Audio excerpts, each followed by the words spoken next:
Waa'elaa jiruuta jaalalaa yaa'ichaa koo gargar fagaanuu sinirraan fannee obsi wal garraa jaalallee kan koo. Waa'elaa jiruuta jaalalaa yaa'ichaa koo gargar fagaanuu sinirraan fannee obsi wal garraa jaalallee kan koo.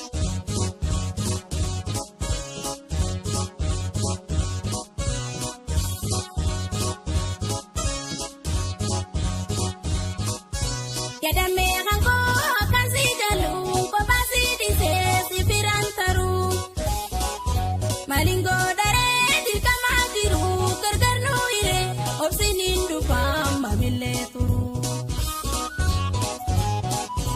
Ani si dagadhee isa hin garuu osoo si yaadannee anooleen buluu yoo lubbuun jiraannee wal arguun ooluu yoo lubbuun jiraannee wal arguun ooluu. Yadamee hangoo kan si jalu kophaa si dhiisee si firaan taruu malingoo daree dirqamaa jiru gargar nuu hiree obsiin hin dhufaa maamillee turuu. Ani si dagadhee isa hin garuu osoo si yaadannee anooleen buluu yoo lubbuun jiraannee wal arguun ooluu yoo lubbuun jiraannee wal arguun ooluu.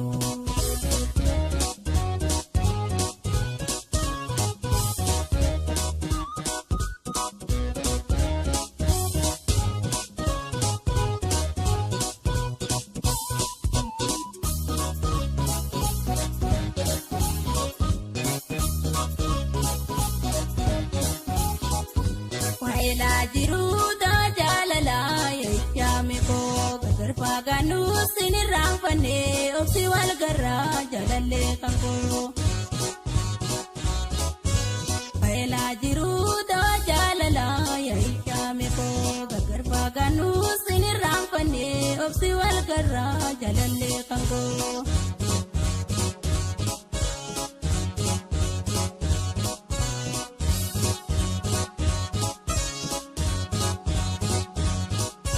Yataliila koo biyya singarree taa'ee jireenyi na toluu didee fuulikee oguun aduraa ifaa eessatti rafaa iree waaqayyoo gargar nuu mudee